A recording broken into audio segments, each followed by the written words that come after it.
Good day everyone. Welcome to Real Talk session. Today, we're diving into something super relevant in the digital age, the influence of AI tools like ChatGPT on student productivity and honesty. And joining me is a student who's in both sides of it. Let's welcome Monica Fernandez. Hi, thank you for having me. I'm excited and a bit nervous, pero game. Let's start simple. Have you ever used ChatGPT or any AI tool as a student? Yes, definitely. I've used it for brainstorming, summarizing long articles, checking grammar, and sometimes to help me understand hard topics. It's super helpful when you use it the right way. So, in your experience, how has it improved your productivity? It saves a lot of time. Instead of scrolling through random search results, I get straight to the point answers. I can create outlines faster, organize my thoughts, and even prepare for reports or debates with more confidence. Sounds like a game changer. But now, the tricky question. Do you think AI tools make it easier for students to cheat? Honestly, yes. It's tempting. Some students just copy and paste entire essays or answers without reading. That's where the line between aid and cheating gets blurry. It depends on how responsibly you use it. How do you personally draw that line? I use it as a tool, not as a substitute. If I'm stuck, I ask AI to explain things, but I write the final output in my words. If it's for a test or essay, I remind myself, if I rely on AI now, what will I do in real life when it's not there? Let's do a quick segment, AI Fast Talk. Ready? A.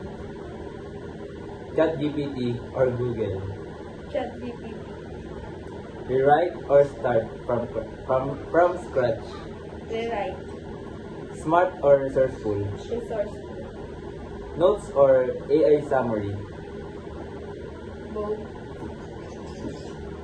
AI for research or review? Research. Do you think schools should allow or ban AI use? Neither. I think they should guide it, teach students how to use AI ethically. Just like calculators in math, it's a tool not an enemy. What's your message to fellow students using AI? Use it to learn, not to escape learning. AI can replace your creativity, your opinions, your brain. Let it support you, not replace you. And if AI could talk back to you, what do you think it would say? Uy, gamitin mo ko ng tama ha. Di ako shortcut sa diploma. Before we wrap up, what's your vision for students and AI in the future? I hope we reach a point where students are tech smart and value integrity. Where we can proudly say, yes, I use AI, but the work is fully mine. Powerful. Thank you so much, Monica Fernandez, for sharing your insight with humor and heart.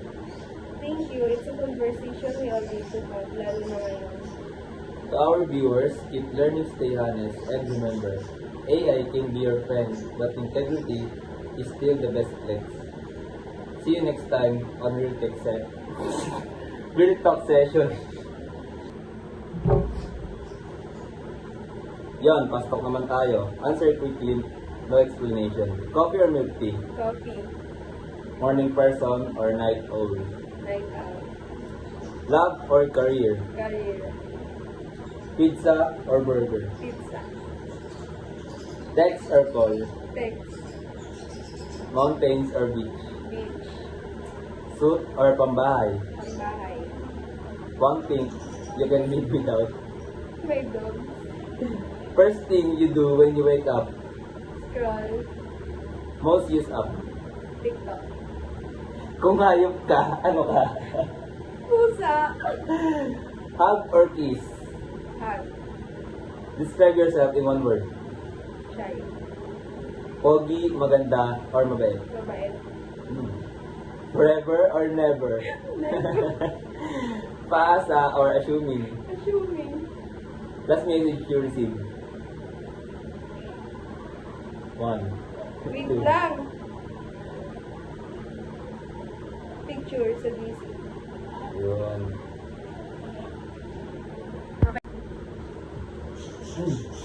Good day, I'm Sidel Esteban and today we'll be talking about a very timely and important topic. The influence of AI tools like ChatGPT on student productivity and honesty. Joining me is Monica Fernandez, a student from Micro City College, BCT2A. Thank you for being here. Thank you for having me. Let's start off simple. Are you familiar with AI tools like ChatGPT? If yes, how often do you use them in your studies? Yes, I'm familiar with AI tools like ChatGPT. I use them quite often, especially when I'm working on essays, doing research, or even just looking for help understanding difficult topics. Maybe around 3 to 4 times a week, depending on the workload. In what ways do you think AI tools have helped students become more productive? AI tools have definitely helped students become more productive. They can summarize long readings, generate ideas quickly, and even help with organizing thoughts. For example, I once had a research paper due the next day, and I used ChatGPT to help me outline the structure and find reliable sources and start with it. Saved me a lot of time. That's really interesting.